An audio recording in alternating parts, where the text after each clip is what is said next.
Hola, queridos amigos. Bienvenidos a Explorando la Palabra, un programa radial y en línea dedicado a leer, amar y vivir todo el consejo de Dios.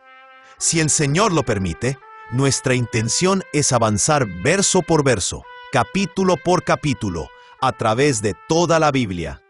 Acompañándonos para continuar este recorrido, está nuestro maestro de la Biblia aquí en Explorando la Palabra, el pastor Paul Carter. Si tienes tu Biblia contigo, me encantaría que la abras ahora en Éxodo capítulo 31. Este capítulo nos lleva al final de una sección dentro del libro que comenzó en Éxodo capítulo 20, versículo 1. Douglas Stewart lo expresa de esta manera: puesto que la recepción oral de los 10 mandamientos inició, en primer lugar, todo el proceso de revelación legal en Sinaí, en Éxodo capítulo 20, versículo 1. Resulta evidente que desde Éxodo capítulo 20, versículo 1, hasta el capítulo 31, versículo 18, concluyendo con la descripción de la recepción escrita de los 10 mandamientos, forma una unidad coherente, y que esa unidad se está acercando a su final con los mandamientos presentes. Creo que sería difícil discutir esa evaluación. Los capítulos 32 al 34 tienen forma narrativa y contarán la historia de la rebelión de Israel y de la renovación del pacto, extraordinariamente llena de gracia, que siguió inmediatamente después. Y luego los capítulos 35 al 40 contarán la historia de cómo el tabernáculo fue realmente construido, finalmente levantado y visible y gloriosamente habitado por la presencia de Yahweh. Así que estamos parados, por decirlo así, sobre una bisagra dentro del libro de Éxodo. Las instrucciones han sido dadas, y ahora se va a reunir un equipo, se van a establecer algunos parámetros, y así concluirá el 5º viaje de Moisés subiendo al Monte Santo para encontrarse con Dios. Escuchen ahora la palabra de Yahweh, comenzando en el versículo 1. Yahweh habló además a Moisés, diciendo: Mira, he llamado por nombre a Bezalel, hijo de Uri, hijo de Hur, de la tribu de Judá. Y lo he llenado del Espíritu de Dios, en sabiduría, en inteligencia, en conocimiento y en toda clase de arte, para elaborar diseños, para trabajar en oro, en plata y en bronce, y en el labrado de piedras para engaste, y en el tallado de madera, a fin de que trabaje en toda clase de labor. Mira, yo mismo he nombrado con él a Oliab, hijo de Ahisamac, de la tribu de Dan. En el corazón de todos los que son hábiles he puesto habilidad, a fin de que hagan todo lo que te he mandado. La tienda de reunión, el arca del testimonio, el propiciatorio sobre ella, y todo el mobiliario del tabernáculo. También la mesa y sus utensilios, el candelabro de oro puro con todos sus utensilios, y el altar del incienso. El altar del holocausto también con todos sus utensilios, y la pila con su base. Asimismo las vestiduras tejidas, las vestiduras sagradas para el sacerdote Aarón, y las vestiduras de sus hijos, para ministrar como sacerdotes. También el aceite de la unción y el incienso aromático para el lugar santo.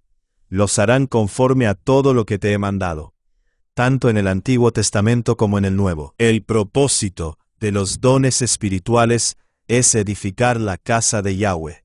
El apóstol Pablo lo deja muy claro en 1 de Corintios capítulo 14, versículos 4 y 5, cuando dice: el que habla en lenguas, a sí mismo se edifica, pero el que profetiza, edifica a la iglesia.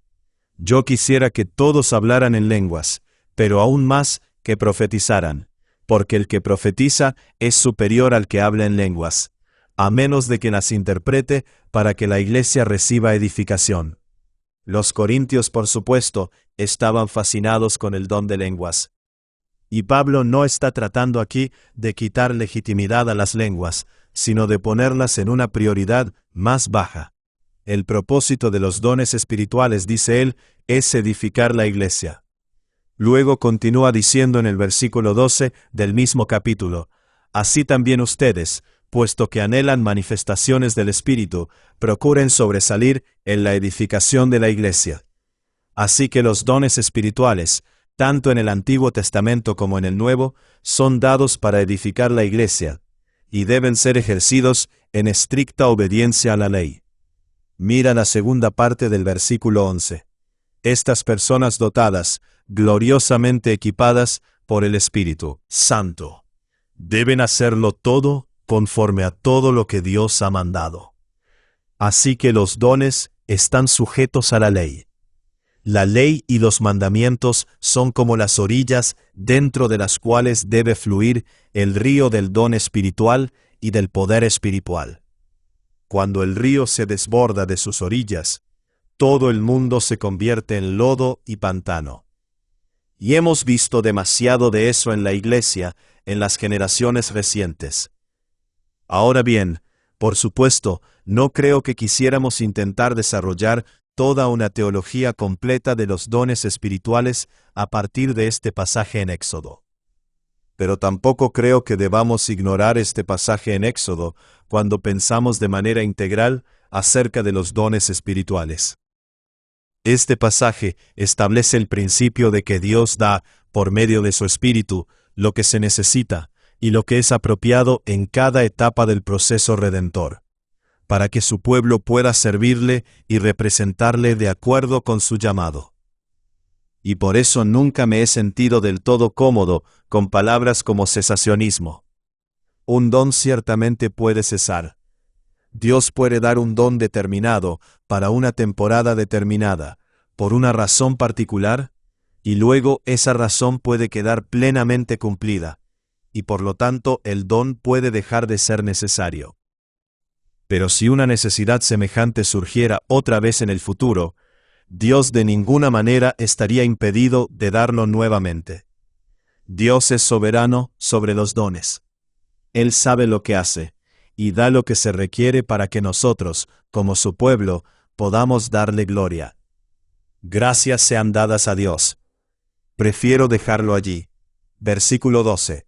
Yahweh habló a Moisés y le dijo: Habla pues tú a los israelitas y diles: De cierto guardarán mis días de reposo, porque esto es una señal entre yo y ustedes, por todas sus generaciones, a fin de que sepan que yo soy Yahweh que los santifico.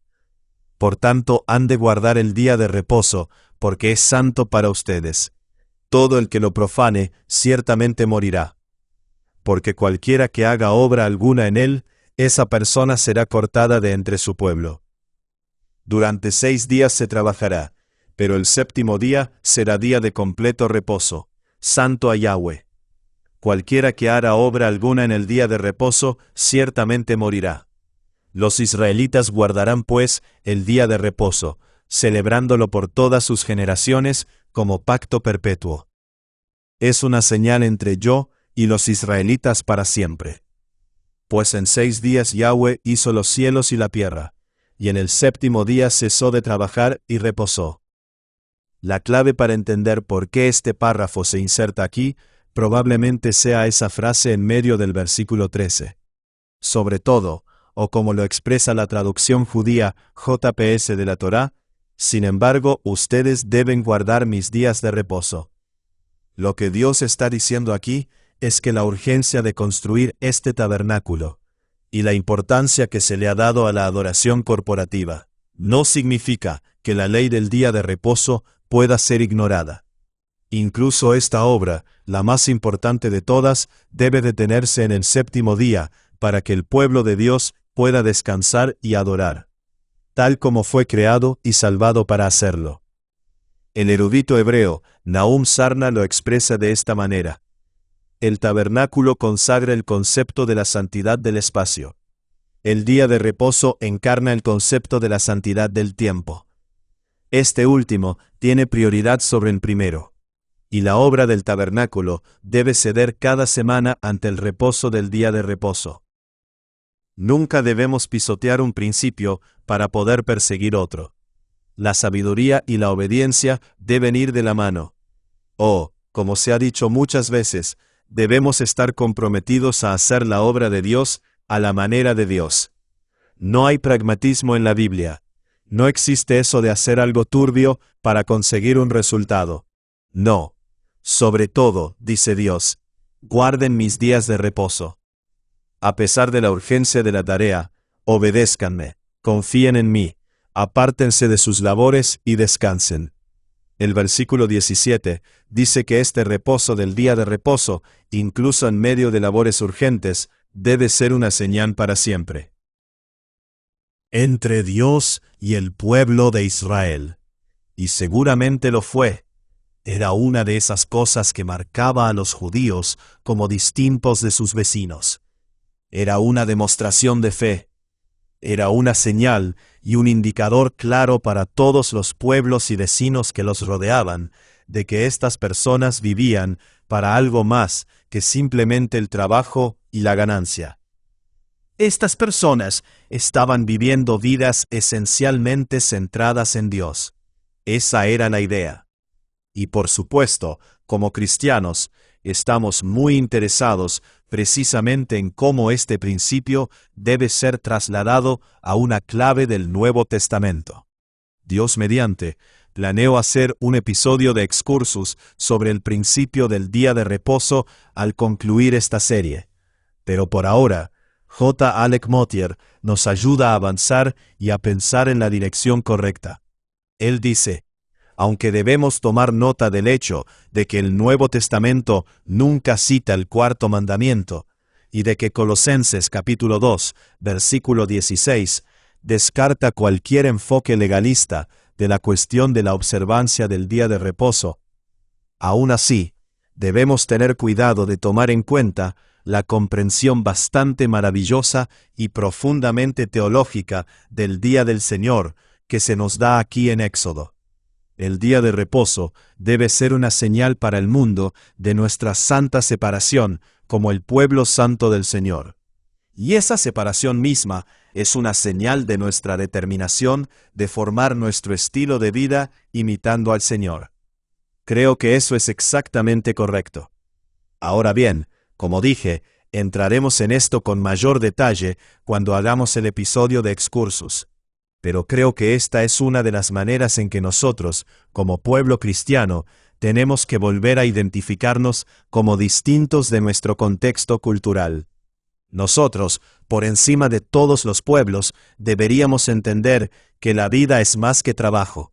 La vida es más que estar ocupados.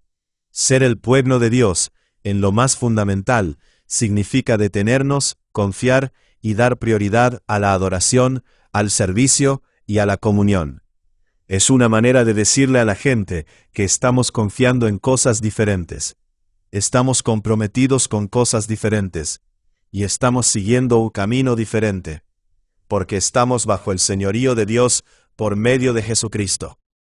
Creo que, como sea que uno quiera concebirlo, y hay diferencias en los detalles, aún así, esta pausa como algo característico del pueblo de Dios necesita volver a ser parte de nuestro testimonio ante un mundo ocupado y distraído.